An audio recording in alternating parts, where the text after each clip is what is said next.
Hello and welcome to Ukraine Today. I'm Volodymyr Solohoub. Join me now to discuss the Dutch business in Ukraine is the founder and owner of ATM Trade Management, Mr. Arno Kleijbroek.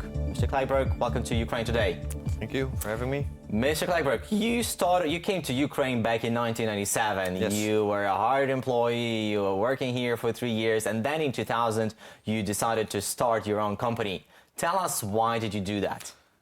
By 2000, I had been working for a Dutch multinational. I set up their office in Kiev. It was basically, I had a contract with the international organization. It was time for me basically to go back to Holland.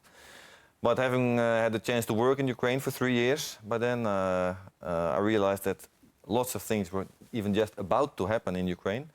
So at that point, I decided to start a company of my own.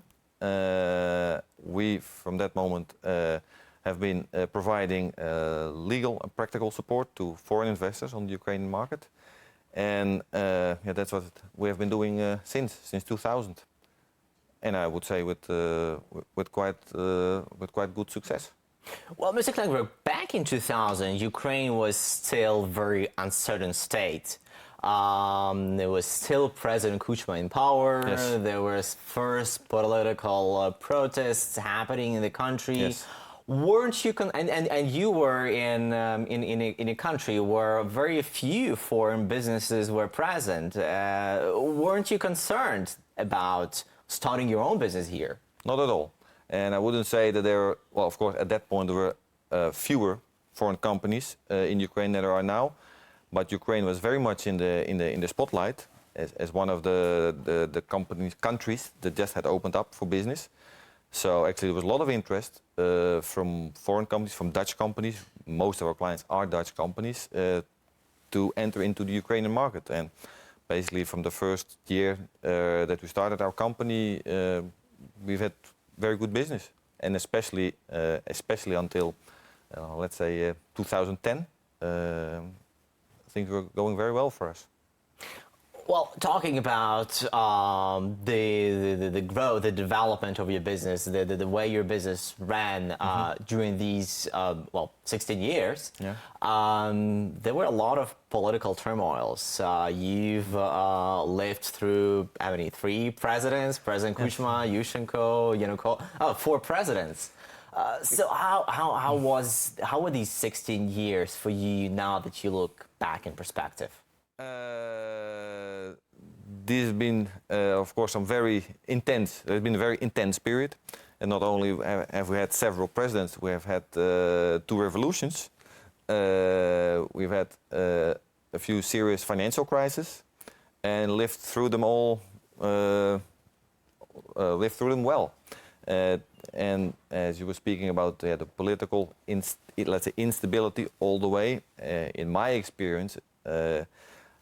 From 2000 to 2010, business, in our experience, and I think in the experience of many companies that were on the market then, business developed almost in a parallel universe from politics.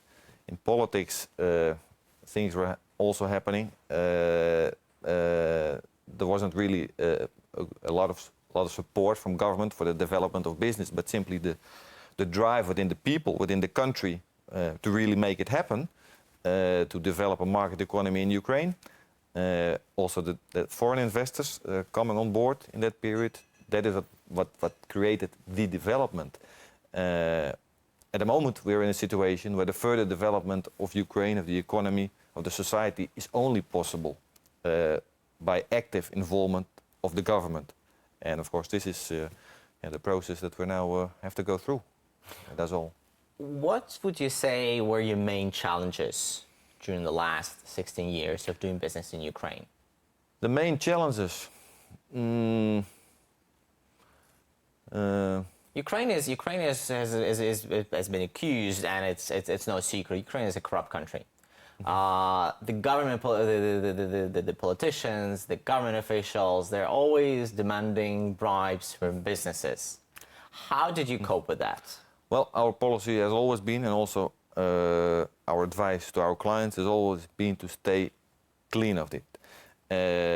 It's also, in my really personal experience, a misconception that in Ukraine it's possible to do business only by paying bribes. It's definitely not the case. It takes more time. It has always taken more time because of the bureaucracy to get through the different procedures that exist. Many of our clients have developed successful businesses and staying clear really as much as possible of corrupt practices. And yeah, have done well business-wise in doing so. Fortunately, it's not really so that every step of the way, the only way to get somewhere is to pay a certain official. If you're willing to take the time needed, we've gone through most of the processes well as it should be done.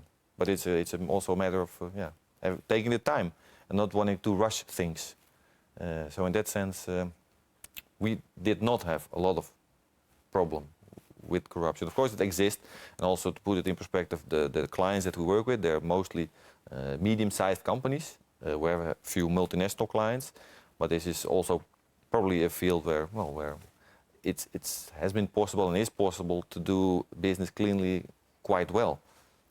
Mr. Leberg, you just said that your business was doing well up until 2010.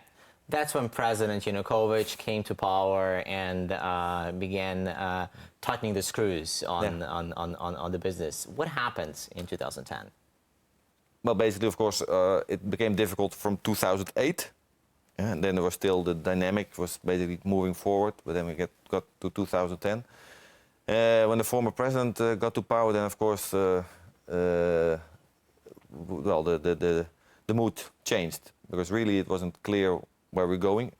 New foreign investors were really not coming in anymore. Just we were by that time we had a stable client base that we work with, but really very few companies actually coming into Ukraine. We've actually had to close some of the companies of the partners that we work for, the clients that we have. So those were really the most difficult years from 2010 until, well, let's say 2013, 14. And at the moment, we fortunately, starting from last year, the end of last year, we see a positive dynamic again, that people are actively approaching us, that they want to go ahead again. We have had some requests from foreign investors. They are ready to invest in Ukraine. We're working with a few new companies now, and they're step by step they're moving ahead. They're coming actually into Ukraine again, which is a good trend. During the times of President Yanukovych, a lot of businesses, including foreign businesses, had to shut down and leave Ukraine. Mm-hmm. Did you consider that you would have to do the same? Well, let's say when things got sour. It did cross my mind because we are here with the family, yeah, and of course, being Dutch, we have the free choice basically to live and to work where we want. Now, having also, I can say, invested, yeah, so much of my really life into Ukraine, what always made me stay is really to want Ukraine to grow and to get through this period. But of course, yes, honestly, and the last, let's say, last 1 or 2 years from the Yanukovych presidency, it did cross my mind sometimes that maybe it would be better to move out. But fortunately, I didn't. I'm very glad that we stuck through. And at the moment, well, we're moving ahead again. And for the time being, we will definitely be here. What were your emotions and feelings and thoughts during the Maidan revolution when you saw these tens, hundreds of thousands of people go out on the Maidan revolution, go out on the Maidan, the main square in Kyiv, protest against the government, then with all the violence which took place? Mm-hmm. What were your emotions back then? Well, first of all, when the whole Maidan movement started, the first emotion was that I was very proud of the Ukrainian people, how they finally left their fear and went out on the street en masse. I very well remember the first demonstration, which was, I think, the 1st of December or the 30th of November, when this was the first March of the Millions, when really there were probably about 1 million people flowing through the center. and really making clear that, yeah, enough is enough. And of course, this is what everybody had wanted to see already long before, but until that time, people were, unfortunately were quite passive or afraid. And at that point, people got rid of their fear and took it, yeah, let's say, their destiny into their own hands from that moment onwards. And I'm really amazed by how people stuck through for 3 months and managed to get rid of the second biggest dictator in Eastern Europe. So, What about the times when it got really rough, when there were killings of the Euromaidan activists on the streets? Wasn't it the time when you thought, okay, this is the time I have to get my family on the plane and leave the country? No, I think at that time we were in the same, I would say, mood as the whole country. We were living, I think, but from day to day. We have our office in the middle of the center. Our daughter goes to school in the middle of the center, 1 street from Maidan. So every day, we were confronted by what's happening. We also went to many of the demonstrations together with the family. So we were living really through it like everybody else, and we're living at that time really. Thinking back, I would say day by day, and the days of the shooting at Maidan, you know, we were not in the center. The thought of getting on a plane, of leaving, we never had. We were actually, like many people in Kiev, thinking of how can we help these people, by basically by some small logistic aid or other types of aid. There were some initiatives by foreigners where money was collected to provide medical supplies or things like that. So those were basically more the things that we were concerned with, not about leaving. From your perspective, are you seeing the foreign businesses coming to Ukraine more and more?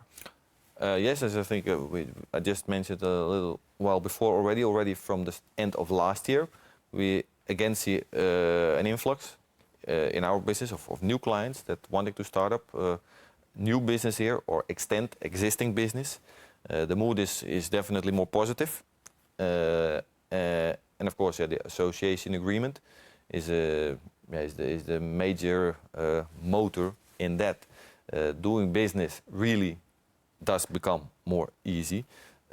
Also already simply for Dutch exporters, it is already more cheap, more easy to get their products in, which everybody of course hopes will help in developing the export of Dutch products to Ukraine. Mr. Kleiberg, really appreciate joining us today. Thank you for your time. We were discussing the challenges and benefits of doing the Dutch business in Ukraine with the founder and owner of ATM Trade Management, Mr. Arnold Kleiberg. I'm Vladimir Solhub. Thank you for watching Ukraine Today.